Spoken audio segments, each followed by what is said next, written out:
Salut à tous, merci de nous rejoindre. On est ici pour parler de tourisme et plus précisément de tourisme animalier et encore plus précisément de l'impact du tourisme animalier sur les principaux concernés, à savoir les espèces que tant de gens ont envie d'observer, de mieux connaître. Et nous avons la chance d'être avec trois experts, trois spécialistes, non seulement du tourisme, mais surtout de la biodiversité et de ce qui se passe à cette frontière-là.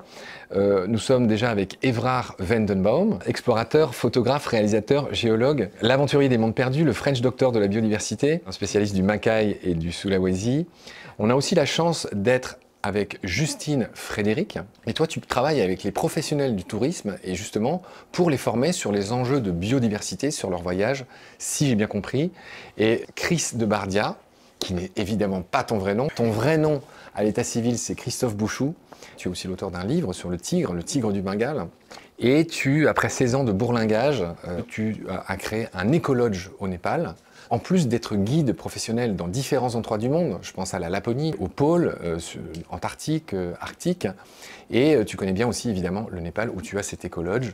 Peut-être en préambule, on pourrait commencer par quelques chiffres, une mise en contexte sur ce qu'est le tourisme animalier aujourd'hui. C'est un tourisme qui séduit de plus en plus, puisque 40 à 50% de ceux qui voyagent se déclarent intéressés par ce type de tourisme, interagir avec la nature, avec différentes cultures aussi, et évidemment des espèces.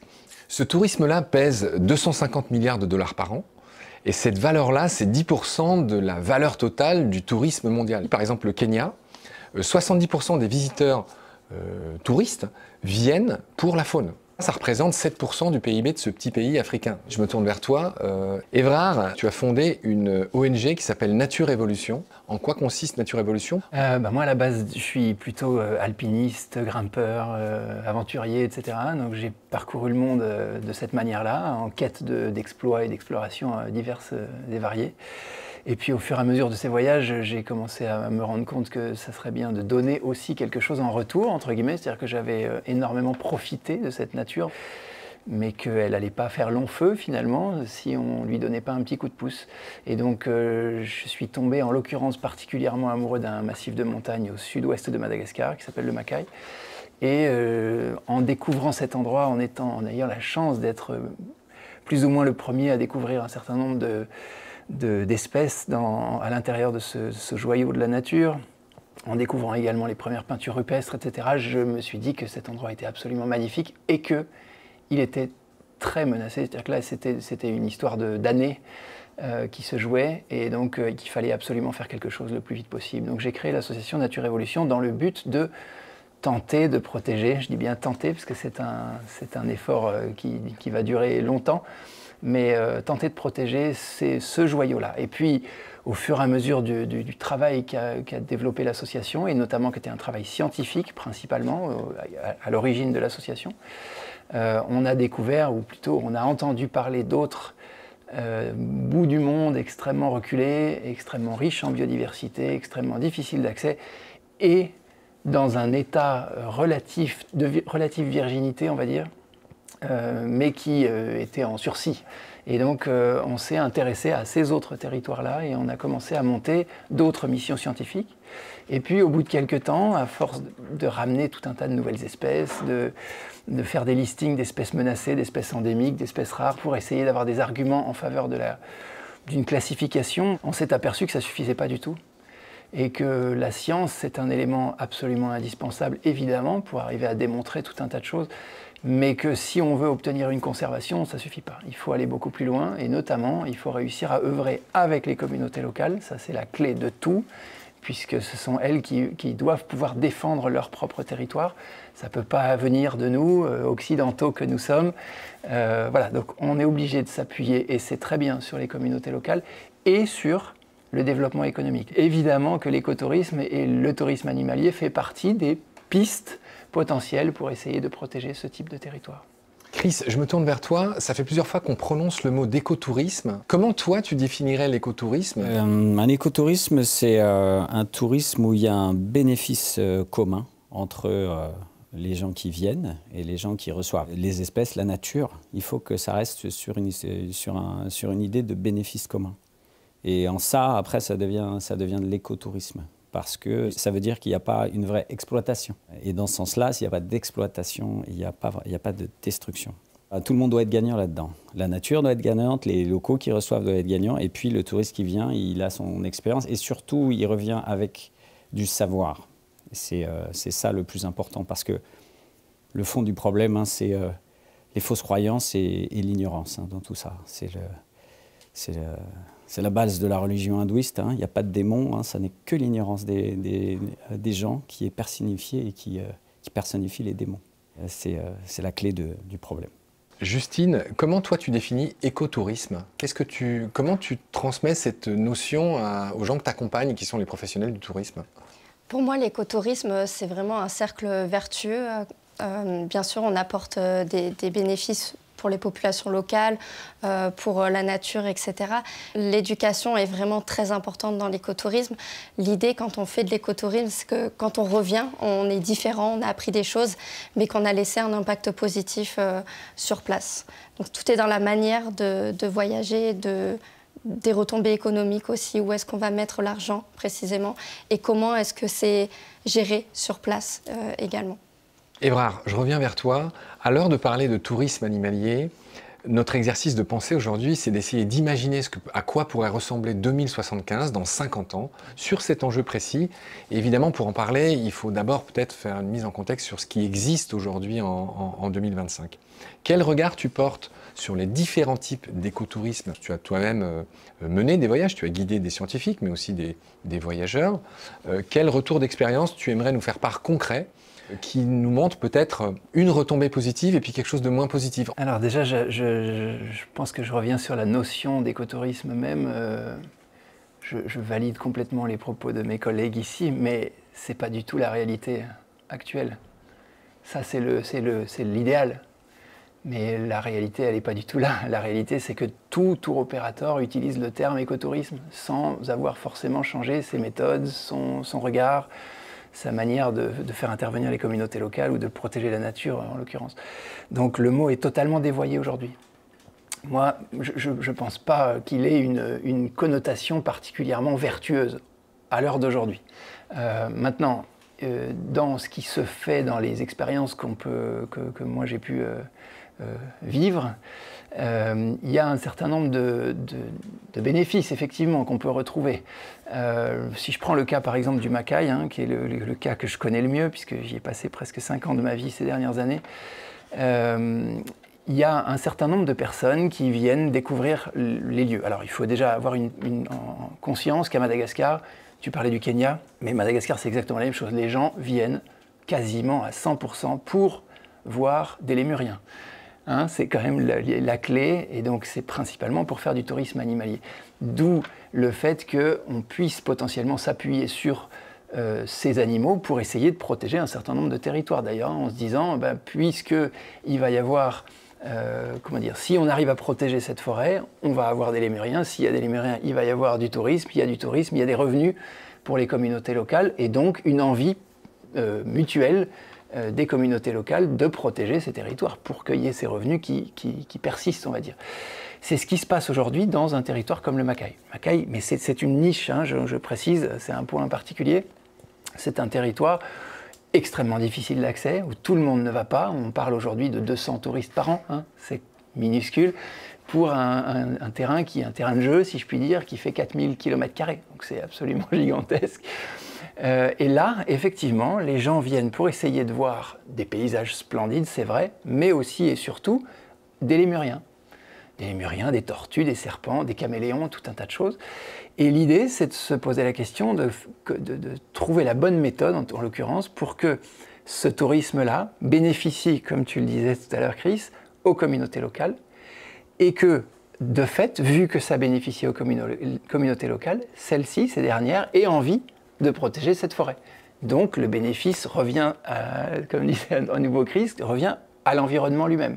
Donc le client, il est content, la communauté locale, l'habitant, il est content parce qu'il a travaillé comme guide, il a gagné de l'argent, il a travaillé comme porteur, comme pisteur, comme cuisinier, etc. Et, alors la nature, on n'a jamais su si elle était contente, mais en tous les cas, on peut envisager qu'elle persiste, qu'elle soit durable dans ce cadre-là. C'est pas toujours ce qu'on voit, je précise. Là, c'est un cadre vraiment particulier et c'est lié notamment au fait qu'on a très peu de monde. À partir du moment où il y a une affluence particulière, une affluence importante, là, je crois que la notion d'écotourisme, elle se discute. Justine, comment réagissent les gens que tu conseilles, ces tour opérateurs, ces professionnels du voyage, et surtout, où ça nous amène en 2075, d'après toi? C'est vrai que les professionnels du tourisme, ils n'ont aucune connaissance vraiment de ce que c'est l'écotourisme. Donc c'est pour ça que on peut parler peut-être de greenwashing ou autre, mais c'est parce qu'ils ne savent pas. Et justement, ils font appel à moi aussi pour mettre les termes et voir comment est-ce qu'on peut faire de l'écotourisme, sachant que l'écotourisme, c'est plusieurs acteurs qui sont mis autour de la table. C'est une interdépendance entre tous. Donc c'est vrai qu'une agence de voyage, par exemple, a la volonté de vouloir faire de l'écotourisme, mais pour ça, il faut qu'elle puisse trouver les bons partenaires sur place ou ailleurs pour pouvoir emmener leurs voyageurs. Et donc, c'est là où c'est plus difficile, justement, pour elles, puisqu'elles n'ont pas les critères pour savoir qui fait les choses correctement, comment ça se passe sur place, etc. Et donc, il y a vraiment une enquête de fond à faire par ce biais-là. Et c'est pour ça que ça prend énormément de temps à faire de l'écotourisme, parce qu'il faut pouvoir trouver les bonnes personnes et être sûr qu'il y ait des retombées économiques au bon endroit. Et aussi pour, in fine, valoriser la nature. Dans le tourisme, il y a beaucoup de tendances également de je vais aller dans tel pays ou tel pays. Et du coup, les agences de voyage sont un peu focalisées aussi sur ça par rapport à la demande des clients. Et donc, c'est pour ça qu'il va y avoir peut-être plus de monde dans un endroit plutôt qu'un autre. Et c'est tout l'enjeu et le rôle d'une agence de voyage ou autre professionnel du tourisme de sensibiliser justement les voyageurs en disant là, vous allez dans une période qui est trop touristique, vous n'allez pas voyager de la bonne manière, et de réorienter un petit peu le client, lui expliquer un petit peu comment ça se passe après sur place, etc. Donc en fait, c'est vraiment le côté sensibilisation, donner de l'information, et en général, ils sont plutôt à l'écoute après les voyageurs. Chris, tu m'avais dit que ceux qui font ces croisières en Antarctique payaient très cher en polluant beaucoup pour aller voir des trucs que leurs enfants et petits-enfants ne verront plus.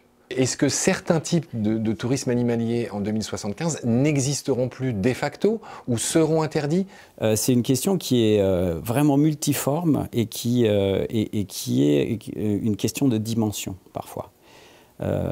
Toi, tu parles d'un milieu où tu reçois 200 personnes par an.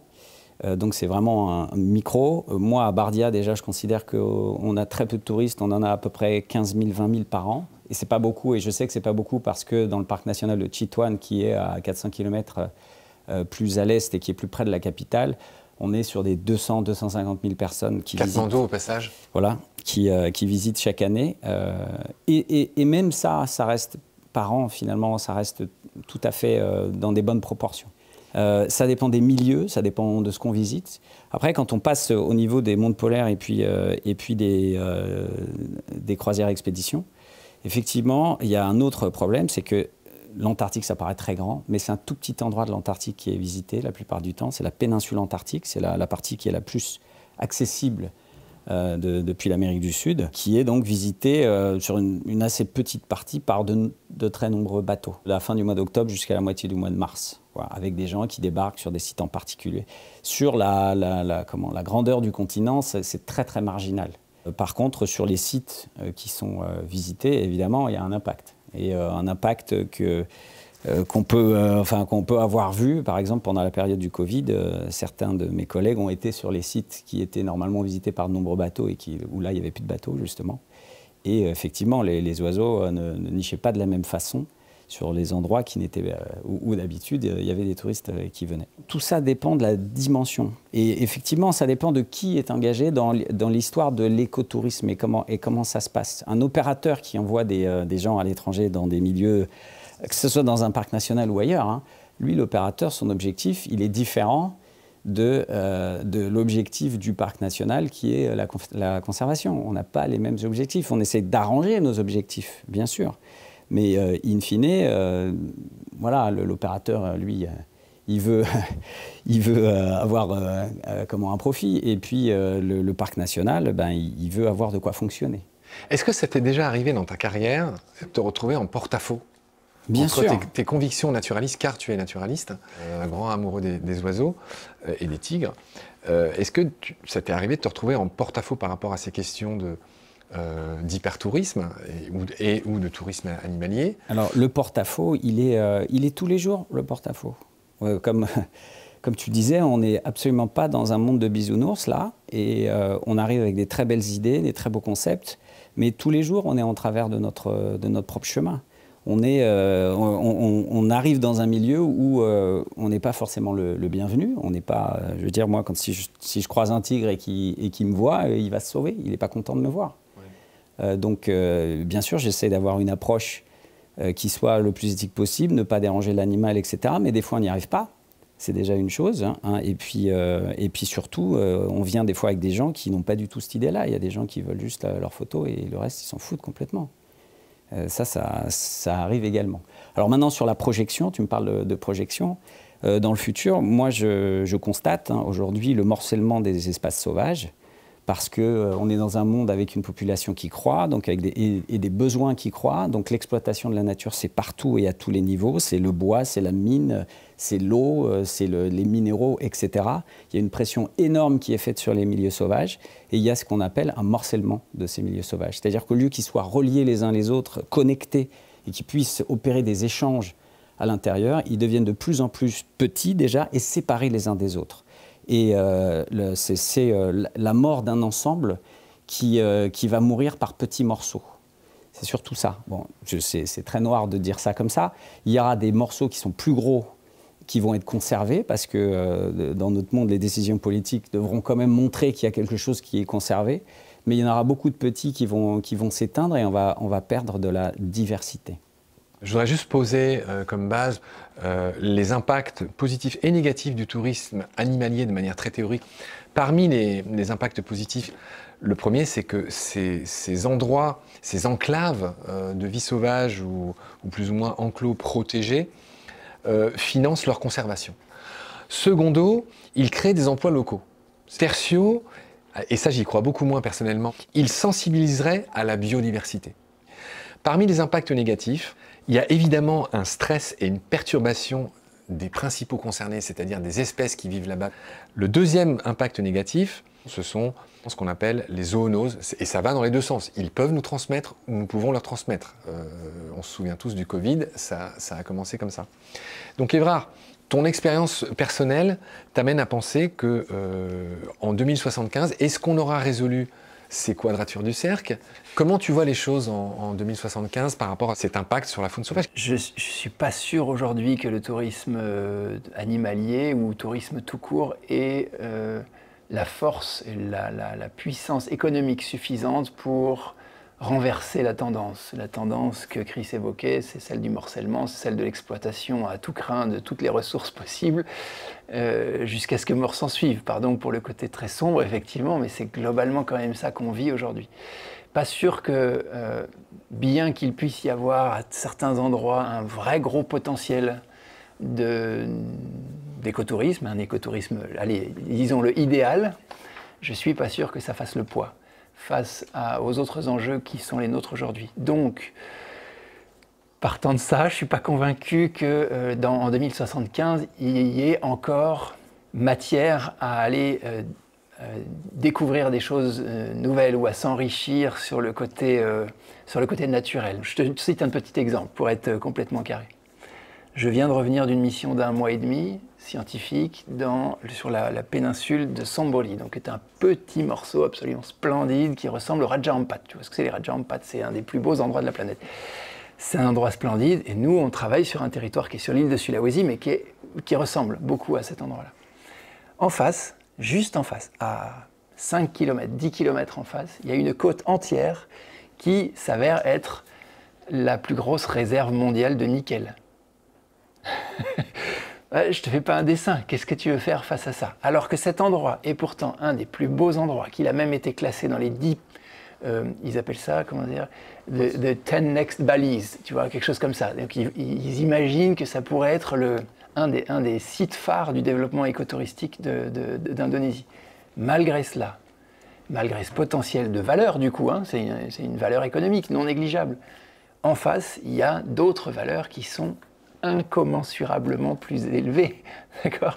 L'exploitation du nickel, aujourd'hui, tout le monde en a besoin, soit pour aller construire des grands bâtiments, soit pour fabriquer des voitures, enfin en tout cas des batteries électriques pour les voitures. Et tout le monde veut de la voiture électrique aujourd'hui. Là où je veux en venir, c'est que finalement, il y a beau y avoir un intérêt économique, une possibilité que cette valeur économique permette de protéger la nature, comme tu viens de le dire, en réalité, on va très souvent, peut-être pas tout le temps, et peut-être c'est ce qui va sauver tout ça, mais très souvent, il va y avoir d'autres intérêts en face. Et ces autres intérêts, ils sont beaucoup plus puissants. Et donc, on n'arrive pas aujourd'hui à utiliser cet argument. Moi, je le dis à titre perso, je m'en sers de cet argument en tant que directeur d'une ONG de conservation, à chaque fois que j'ai des échanges avec des autorités locales, avec le gouverneur, avec le député, avec le chef district, avec etc., le maire, je me sers effectivement de cet argument du potentiel développement touristique. Et je vois que ça fait mouche, parce que, en tout cas, ça fait beaucoup plus mouche que toute autre chose. Comme par exemple des listings d'espèces, avec tout un tas d'espèces qui sont considérées comme menacées d'extinction. T'as beau mettre ça devant le nez de n'importe quel homme politique, ça ne change strictement rien. Les deux choses qui peuvent éventuellement faire changer les choses, c'est les vestiges archéologiques. Encore une fois, c'est mon vécu de tous les jours, là, hein, de tous les jours dans l'activité de mon association. Et l'écotourisme. Mais ça peut vite juste faire changer un peu la perception du territoire que peut porter l'autorité locale, donc le chef en question qui va décider s'il octroie ou non une concession minière ou une concession de je ne sais trop quoi. Voilà. Mais si tu veux, nous on arrive avec cet argument-là, et puis 2 jours après, il va avoir une compagnie minière qui va venir le voir et qui va lui dire « Bon alors, voilà, nous, on vous propose de faire ça, on amène tant de milliards de dollars, parce que là, on parle de milliards de dollars. » Bon, honnêtement, aujourd'hui, on ne fait pas le poids, clairement. Cependant, sur des territoires comme le Macaï, des territoires très spécifiques, on peut imaginer qu'en 2075, ils soient toujours là. Parce qu'ils ont quelque chose de... Enfin, comment dire ? Parce qu'on va leur donner un côté sacré. Moi, je le vivrais un petit peu comme ça. C'est-à-dire qu'on va considérer que ces endroits-là méritent, plus que tout autre, d'être protégés. Et donc, on va peut-être faire des moratoires, on va peut-être mettre des délimitations particulières. Si je peux encore avoir 1 minute, je te donne un autre exemple. À Noël dernier, j'ai mené une autre mission scientifique en bordure d'un massif de montagnes perdu au fin fond de l'île de Sulawesi qui s'appelle Matarombeo. On a ciblé un lac en particulier que j'avais vu sur les images satellites, ou plutôt que j'avais vu puis que j'avais plus vu. C'est-à-dire que sur les images, on voit qu'il apparaît et qu'il disparaît. C'est un lac temporaire, magnifique, enfin magique pour les oiseaux, évidemment, et pour tout un tas d'autres animaux. Ce lac, on s'est aperçu qu'il était aujourd'hui, depuis février 2024, entouré d'une concession minière, d'un périmètre d'une concession minière, octroyé par le gouverneur du coin, qui n'a jamais mis les pieds sur place, qui n'a jamais lu la moindre information sur la biodiversité, sur les vestiges archéologiques, etc., qui n'a jamais commandé la moindre étude d'impact environnemental et social, etc. Tu te retrouves donc avec ces petits écosystèmes qui sont uniques au monde. C'est un peu comme l'Okavango en version miniature, au pied d'un karst. Les karsts, c'est les zones les plus riches de la planète en termes de biodiversité. Bref, c'est plus qu'un trésor, je ne sais pas comment on pourrait appeler ça, c'est de la magie, quoi. Et bien, tu as quelqu'un qui va dire, tiens, là, il y a un intérêt, il y a du nickel là dans le sol, donc je vais aller envoyer ça. Nous, on a fait une mission scientifique pour essayer de prouver la valeur de biodiversité et de patrimoine culturel qu'il peut y avoir dans cet endroit-là, pour pouvoir contrer cette volonté de mettre une mine là.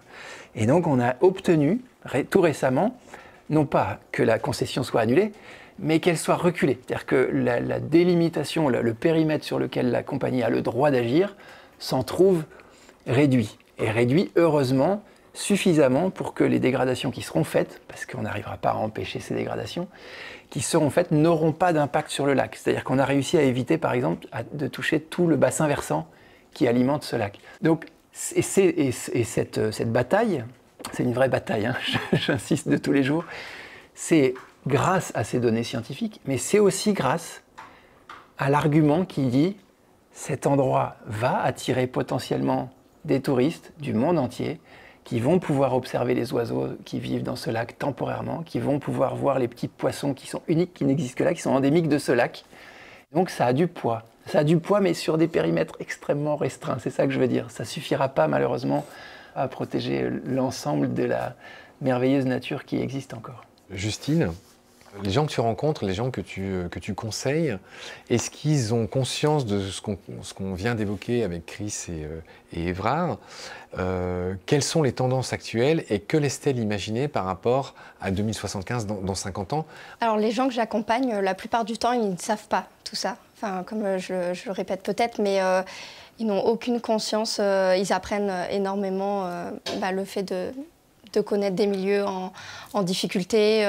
En fait, ils n'ont pas connaissance des liens qui peuvent exister entre leur métier et la nature. Et donc, on essaye de connecter un petit peu tout ça. Et une fois qu'ils prennent conscience de tout ça, ils se disent « mais je ne savais pas, je ne pensais pas qu'avoir un impact aussi important en fait, en envoyant des voyageurs à tel ou tel endroit, ils n'ont aucun retour en fait, sur ce qu'ils font. » Et en fait, une fois qu'ils prennent conscience de tout ça, ils ont envie d'emmener les gens au bon endroit, comme je disais. Je ne voudrais pas être aussi pessimiste pour l'avenir par rapport à l'écotourisme et au développement touristique. Certes, on va voyager de manière totalement différente sur des endroits peut-être qui seront beaucoup plus restreints, mais du coup peut-être qu'il y aura des réflexions à avoir sur le fait d'instaurer des quotas, de se dire réserver bien en amont un parc national par exemple, des fois ça peut prendre 2 ans, 1 an d'aller à tel ou tel endroit, mais je pense que c'est une meilleure manière de gérer les flux après sur place et de se dire j'ai tant de personnes qui viennent à tel endroit, ça va m'apporter tant de revenus qui vont m'aider à pouvoir préserver la faune, à pouvoir subvenir aux besoins de la communauté locale, etc. Donc je voudrais ne pas être aussi pessimiste que ça, mais oui, on va être de plus en plus nombreux sur Terre. Mais c'est à nous d'anticiper en fait le futur, de se dire voilà, on va être tant de personnes, il y aura tant de voyageurs, mais comment est-ce que nous, on va revendre un voyage, en fait? Où est-ce qu'on va amener les gens? Et c'est en fait l'intérêt de faire réfléchir ces personnes-là en amont et puis après trouver des solutions, in fine, plus tard, sans suivre les tendances ou quoi que ce soit, mais vraiment suivre ce que les scientifiques disent. Ça, c'est hyper important. Moi, j'écoute beaucoup de scientifiques pour avoir des données, justement, parce que sans ça, on ne sait pas l'impact du tourisme sur la nature, etc. Et aussi, c'est une manière de leur dire, voilà, vous êtes dans la nature, vous êtes un invité. Certes, il va y avoir un impact, mais au moins, on apprend les bons comportements, etc., pour limiter un maximum son impact. Dans tous ces sites qui sont mondialement espérés par tant de touristes qui doivent payer de plus en plus cher pour voir des choses, est-ce que le voyage, le tourisme animalier va coûter de plus en plus cher? Est-ce que c'est un des curseurs, une des modalités d'ajustement de comment on va réguler ces flux demain? Je ne voudrais pas qu'on pense en fait que le tourisme, c'est non plus le seul élément qui rentre dans l'équation, là. On est en train de réduire les problématiques. Alors bien sûr, c'est la question qui t'intéresse, le tourisme dans le futur, mais c'est quelque chose qui concerne un ensemble beaucoup plus grand. Les opérateurs de tourisme, les guides et les touristes, c'est des petits acteurs de ce qui se passe dans les milieux sauvages. Ce n'est pas eux qui prennent les décisions. Comme dit Évrard, ce n'est pas le tourisme qui va sauver la situation. Le tourisme va participer à une espèce d'effet vertueux, potentiellement vertueux, mais autour de ça, il y a de la politique, il y a de l'économie, il y a de la recherche de profit, il y a du capitalisme qui garde de partout. Et c'est ça vraiment qui a le vrai poids sur les choses. Ça n'est pas juste ça. On est dans un système extrêmement complexe. La nature elle-même est un système extrêmement complexe. Et tout ce qui tourne autour de la nature, les mécaniques qui concernent l'homme entre la nature, sont extrêmement complexes. Moi, quand je vais en Antarctique, je sais très bien, je suis sur des bateaux qui polluent, etc. etc. J'espère seulement que parmi certains passagers, les messages que j'ai envie de faire passer, ils passeront sur un tant soit peu. Et je rêve, je suis un doux rêveur sur 100 passagers. Si j'en ai 5 qui un jour vont commencer à réfléchir à quelque chose parce qu'ils vont avoir appris quelque chose. Parce qu'on est des Occidentaux, on va 15 ans à l'école, on se croit très intelligent. On arrive dans des pays comme l'Indonésie ou comme le Népal et on a l'impression que ces pauvres gens, on va leur apprendre parce que nous, on sait et eux ne savent pas. Mais en fait, c'est le contraire. Nous, on ne sait rien de la nature. On arrive avec des idées préconçues. On est encore à donner du pain à des canards, quoi. C'est ce qui se passe sur toutes les rivières de France. Les gens jettent du pain aux canards. C'est ignorer la nature à un point très, très lourd. Le problème principal, c'est l'ignorance. Donc nous, avec nos touristes, déjà, ce qu'on essaye de faire, c'est au moins, on essaye d'agir sur ce truc-là. De montrer, voilà, la nature, c'est ça. C'est pas le truc d'Arte, vous fermez la télé et après, c'est terminé. Non, là, tous les jours, vous voyez, il y a un cycle, il y a de la reproduction. Au début de la saison antarctique, il y a des oiseaux qui viennent, qui font des nids. Ensuite, il y a des œufs. Ensuite, il y a un poussin. Ensuite, ils le nourrissent. Le poussin grandit. Et puis après, ils repartent à la mer et ça recommence comme ça. Et il y a énormément de vertus à au moins renseigner les gens. Et c'est le premier pas vers une prise de décision, peut-être, qui pourrait arriver chez certains, de changer 2-3 trucs qui les concernent. Ça, c'est important. Mais tu ne m'as pas répondu sur l'argent. Alors, mais j'y viens justement. Parce que le problème, c'est que la décision amont qui va vraiment avoir un impact, c'est une décision politique. Et le politique, il va faire sa décision beaucoup par rapport à l'argent. Il va falloir qu'à un moment, on est dans un monde où tout doit être valorisé. Où tout doit, à un moment ou un autre, rapporter quelque chose plutôt que coûter.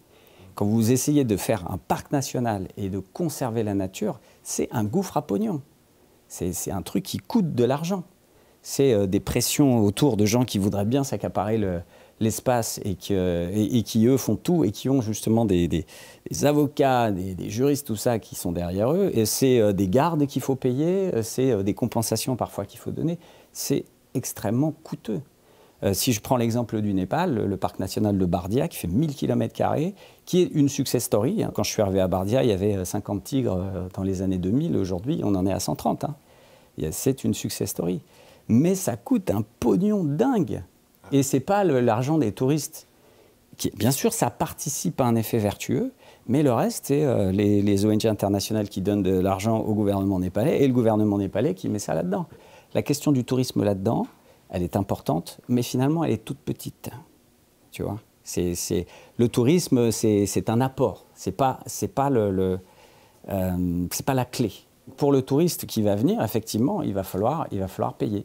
Et du coup, ça va isoler un petit peu, ça va séparer la proportion de gens qui peuvent y aller et de ceux qui ne peuvent pas y aller. Et ça pose un petit problème qui fait le lien avec ce que tu disais, c'est que si on veut que les choses changent, les mentalités changent, les comportements changent, il faut qu'il y ait une forme de prise de conscience. Or, cette prise de conscience vient beaucoup par l'expérience. Moi, j'en suis absolument convaincu. Ce qui est d'ailleurs un gros paradoxe. Ça me gêne de devoir me dire que je suis obligé d'emmener des gens dans ces territoires qui n'en ont pas besoin, qui n'auraient pas besoin d'avoir des touristes. On est obligé de les emmener là-bas pour qu'ils se rendent compte de ce qui se passe, pour qu'ils évoluent dans leur mentalité et qui, du coup, en rentrant à Paris ou en France, ils changent potentiellement un peu leur métier, leur façon de se nourrir, leur façon de se déplacer, etc.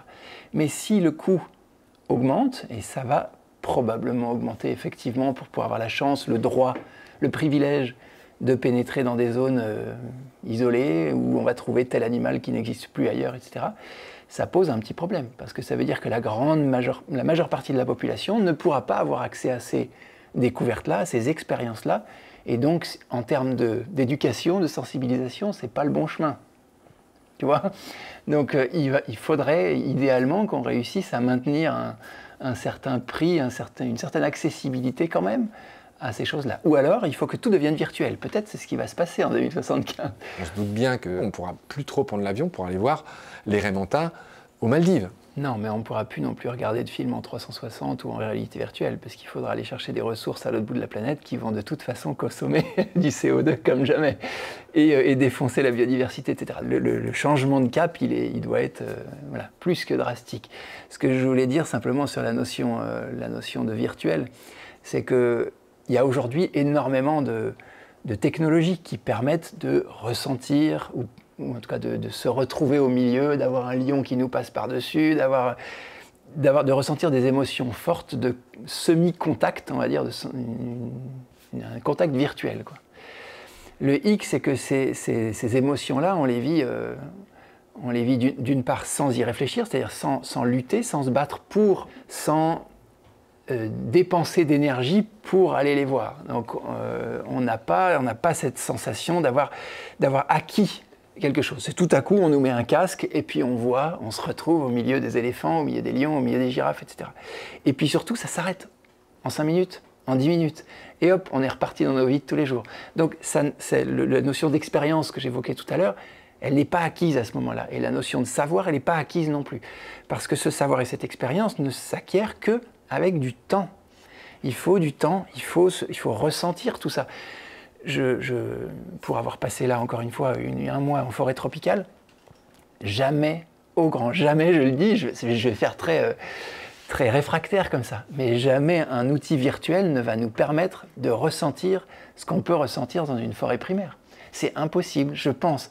La diversité, c'est même indicible, tu vois, ce qu'on peut ressentir en termes d'odeur, en termes de son, en termes de vision, etc. Toutes les sensations sont acquises. Malheureusement, avec les technologies d'aujourd'hui, mais peut-être qu'en 2075, on saura faire. Et alors à ce moment-là, peut-être effectivement que tout un tas de gens n'auront plus besoin d'aller parcourir le monde pour aller voir les Galapagos ou pour aller voir Sulawesi. Mais voilà, aujourd'hui, moi, j'ai plutôt tendance à prôner la découverte, l'expérience, même si tu consommes effectivement un billet d'avion, à mon sens, le bénéfice en vaut la peine. Ça vaut ce que ça vaut, c'est évidemment immesurable, mais je suis persuadé que pour avoir emmené des dizaines et des dizaines de personnes maintenant sur ces deux territoires que sont le Macaï et les karstes de Sulawesi, je vois bien que les gens, quand ils reviennent, ils sont différents. Et ils changent leur manière d'être, et ils changent du coup leur entourage aussi, puisque quand on revient dans sa famille et qu'on dit « j'ai vécu ci, j'ai vécu ça, moi tiens j'ai décidé d'arrêter de manger de la viande », ça percute, et puis il y a quelque chose qui peut se passer autour de soi. C'est par l'exemple qu'on peut réussir à faire évoluer un petit peu les choses. Donc moi je pense effectivement que c'est bien, encore aujourd'hui, si les gens continuent à parcourir ce type de territoire. Mais juste pour revenir sur la toute première notion, un nombre acceptable, on va dire, un quota ou quelque chose comme ça, ouais. Juste pour vous donner une petite idée sur le Macaï, chaque année, il y a très peu de touristes qui passent dans des endroits, tout à l'heure je disais que ça faisait 4000 km², mais l'endroit où passent les touristes, c'est encore plus petit, c'est vraiment minuscule. On parle de dizaines de personnes qui passent dans un canyon. Eh bien, il suffit de ça pour que le canyon y soit détruit. Pourquoi? Parce que le porteur qui, lui, n'a pas reçu d'éducation, n'a pas reçu l'explication. Alors, bien sûr, il sait beaucoup de choses, je n'enlève pas du tout ça. Il sait plein de trucs que nous, on ne sait pas. Mais ce qu'il ne sait pas, c'est que c'est unique ce qui est là. Et donc, bien souvent, quand on vient discuter avec les communautés locales, elles vont nous dire « moi, si cet écosystème il n'existe plus, j'irai dans celui d'à côté. Pas grave. » Il n'y a pas de notion de globalité et d'un système fini. C'est-à-dire que la Terre est ronde, elle est limitée. Ce n'est pas une expansion. Voilà. Donc, on va amener des touristes, oui, mais sans éducation et sans concertation, sans explication, ce tourisme-là peut être néfaste, carrément néfaste. Et il l'est initialement si on ne prend pas le temps et si les tour opérateurs ne prennent pas le temps de former les communautés avant de leur proposer ce boulot. Alors Justine, quel est le rôle des populations locales dans ce monde qu'on essaie d'imaginer en 2075? Alors les populations locales, elles ont envie de vivre comme nous. Nous, on est quand même un pays développé, etc. Et ils ont envie aussi d'avoir accès à tout ce développement auquel ils n'ont pas accès actuellement. Et donc, franchement, on ne peut pas leur jeter la pierre de vouloir ça parce que, voilà, qui on est pour dire ça. Mais en discutant avec eux, on comprend un petit peu les besoins auxquels ils font face, de ce qu'ils ont envie, etc. Et nous, en fait, on leur explique que, oui, nous, on a peut-être eu accès à énormément de choses, mais derrière, on a détruit tout ce qu'on avait. Nous, on ne sait pas vivre en France avec la nature. Il y a encore des questions d'abattage, etc. Mais eux, ils savent vivre avec la nature. Et en fait, c'est vraiment un travail ensemble pour apprendre les uns des autres, en fait. Et je trouve qu'aujourd'hui, c'est hyper important de leur dire que le tourisme peut leur apporter énormément de choses et aussi augmenter leur qualité de vie, etc. Par ce biais-là. Et pour avoir fait un safari récemment, sans la population locale, honnêtement, il n'y a pas au Botswana. Et sans la population locale, franchement, ça n'aurait pas eu la même saveur parce qu'on crée des liens avec eux, on échange. Il y a vraiment ce côté humain qu'on retrouve. Et bien sûr, quand ils chantent ou quand on discute avec eux, on peut avoir la larme à l'œil. On se dit, en fait, ouais, ils n'ont peut-être pas grand-chose, mais ils sont heureux et ils nous transmettent toute leur générosité, tout leur savoir également par rapport à ça. Et au final, même eux, ils sont contents aussi de nous rencontrer, voilà, parce qu'on ne vient pas en conquérant, on vient aussi dans le partage et l'humain qui est très important. Donc en soi, c'est vraiment le partage que je dirais qui reste principal par rapport aux communautés locales. Et bien sûr, il y a tout l'écosystème autour qui est pris en compte, quoi. Ce que je voudrais vous proposer à tous les trois, vraiment de faire cet exercice de fiction, de nous décrire à quoi ressemblera une virée touristique, un voyage, dans ces endroits que vous connaissez si bien en 2075. Le parc de Bardia, est-ce qu'il existera encore en 2075, Chris? Le parc de Bardia existera en 2075, mais je pense qu'il sera plus petit, qu'il sera clôturé.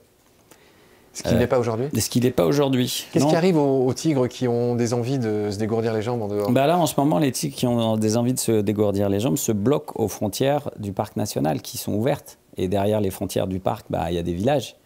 Et donc, avec l'augmentation du nombre de tigres, il y a une augmentation des accidents. Moi, oui, mortel. Quand je suis arrivé dans fin des années 90, début des années 2000, des accidents avec les tigres, c'était très marginal. C'était un tous les 5 ans, il y avait quelque chose qui se passait. Ce n'était pas toujours même la mort qui s'en suivait.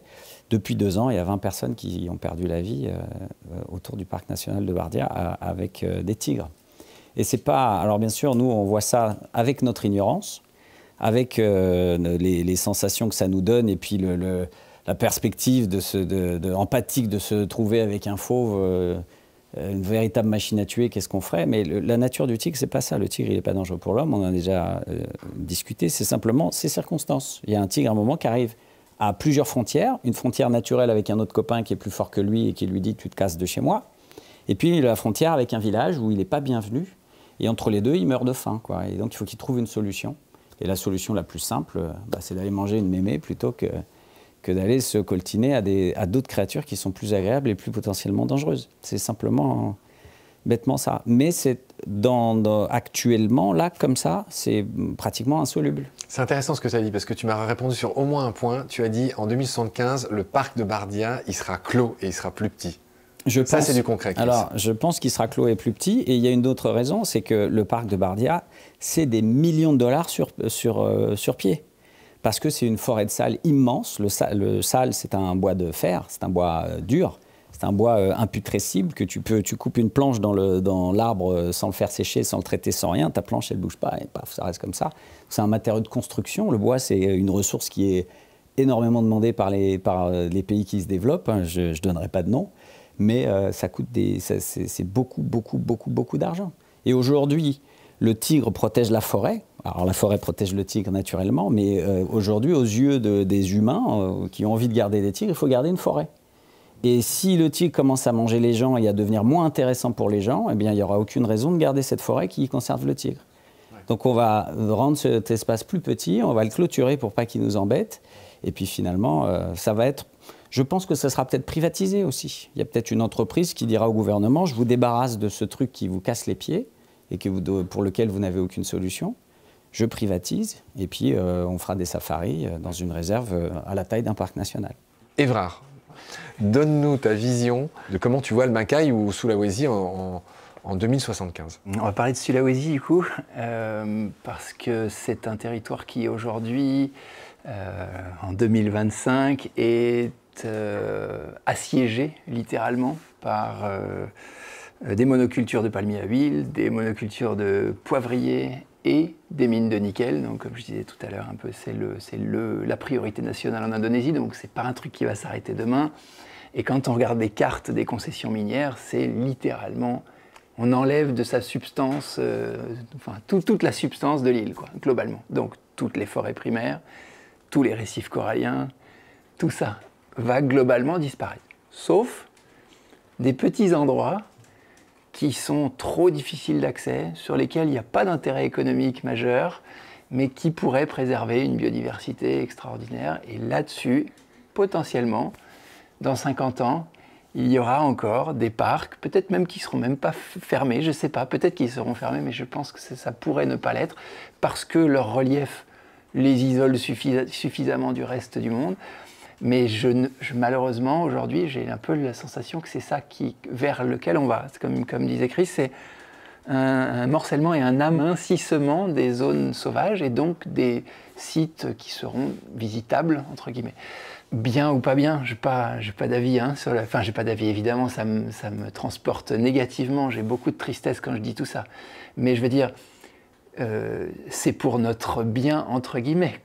Tu vois, c'est pour qu'on vive mieux, pour qu'on ait une meilleure santé, pour qu'on ait toujours des choses, une bonne éducation, qu'on ait tout un tas de téléviseurs, modernes qui vont bien. Enfin bref, pour qu'on vive mieux, comme on dit. Pour le confort. Pour le confort, oui. Et un confort qui, comme le disait ma chère collègue, va être demandé ou est déjà demandé par tout le monde. Oui. Y compris des populations qui aujourd'hui ne l'ont pas du tout. Ça fait quand même beaucoup de monde qui, s'ils atteignent le même niveau d'exigence et le même niveau de besoin que nous, ça va commencer à être difficile de trouver des touristes, je ne sais pas, mais des gens qui consomment et qui exploitent la nature, ça, il va y en avoir beaucoup. Et donc, oui, je m'attends à ce que, malheureusement, ces espaces se réduisent absolument. Une pochisation. Oui, on pourrait dire ça comme ça. Justine, qu'est-ce que tu as, toi, imaginé? Alors moi, j'étais bien sûr au Botswana, puisque j'en reviens, et on a beaucoup échangé sur les problématiques auxquelles ils font face, etc.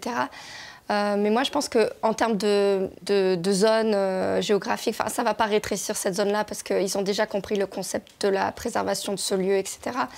Mais je pense que dans cette zone-là, il y a donc des séjours avec des guides, etc. Mais il y a aussi des gens qui voyagent seuls, en autotour, et qui visitent par eux-mêmes les zones. La problématique, c'est qu'ils ne connaissent pas l'endroit. Ils peuvent se retrouver embourbés dans une flaque, ne plus en sortir, etc. Sauf que c'est très grand, il n'y a pas tout le monde qui passe. C'est encore très peu touristique à certains endroits. Et ce qui fait que ça génère quand même pas mal de problématiques de sécurité par rapport à ces visiteurs-là. Donc je pense que l'autotour sera interdit, du moins dans cette zone-là, au profit du coup de guides locaux. Justement, ça va créer de l'emploi, etc. Et en même temps, c'est un signe de respect de la faune, de sécurité aussi, puisque avec un guide, on ne fait pas n'importe quoi en général, quand on a un bon guide.